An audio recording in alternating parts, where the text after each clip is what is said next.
Hey guys, Ryan here, and I'm going to show you some easy ways to learn the notes on the fretboard. So it's not as complicated as you think it is.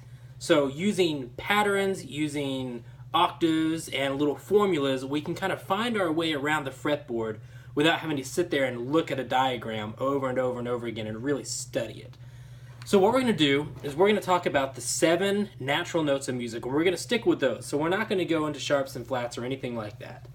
So the 7 natural notes are A, B, C, D, E, F, and G. So what we're going to do is we're going to play a note, and then we're going to skip a fret every time to get to our next note, with the exception of E going to F and B going to C. So we're going to skip a fret every single time unless we're playing E to F or B to C, or vice versa, C to B or F to E. It might sound kind of weird. Let me show you what I mean. It'll make a little more sense when you actually see it in action. So we're going to start with our top string. This is our E string, so we're already playing one of our special notes. So what we're going to do is we're going to go to the very next fret. Our very next fret is our first fret, and that's F. So E, we don't skip a fret. We go to the very next fret, F. Now we're going to skip a fret to get to G. We're going to skip a fret to get to A. We're going to skip a fret to get to B.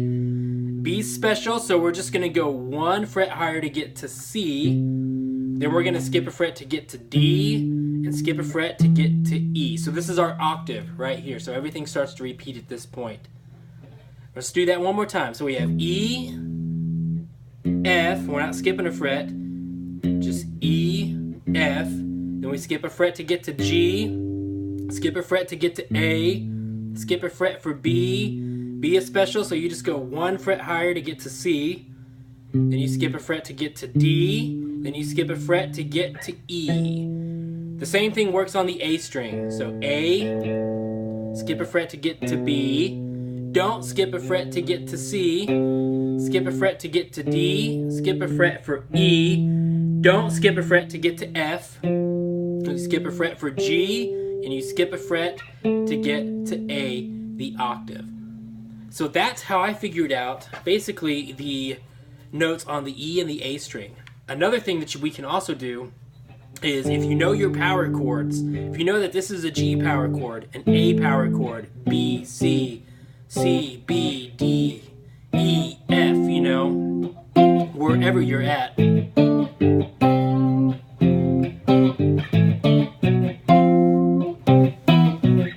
If you know what those chords are, if you know that this is an A and this is a G, this first finger right here is the note of that chord. It's the root note. So this is a G chord. This is a G note.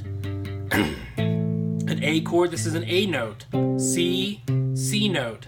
B, B note. That's one of the ways that I also use to really kind of figure out what the notes were. The same thing works on the A string. So A, you have C, you have B, this is a B note, you have D, this is a D note. Kind of an easy way to figure things out. Now this is where things start to get a little more interesting, because now we can start to look for our octaves. This is where you start to really dig in and learn where the notes are on some of these higher strings, particularly the G and the B. So anytime you're playing one of these notes, let's just say we're playing G here. We're playing a G chord.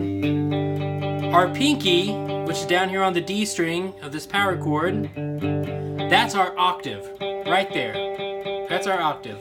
So we have G and G. A, B, B, C, C. You know, it's following up the same kind of pattern. E, F, G, A, B.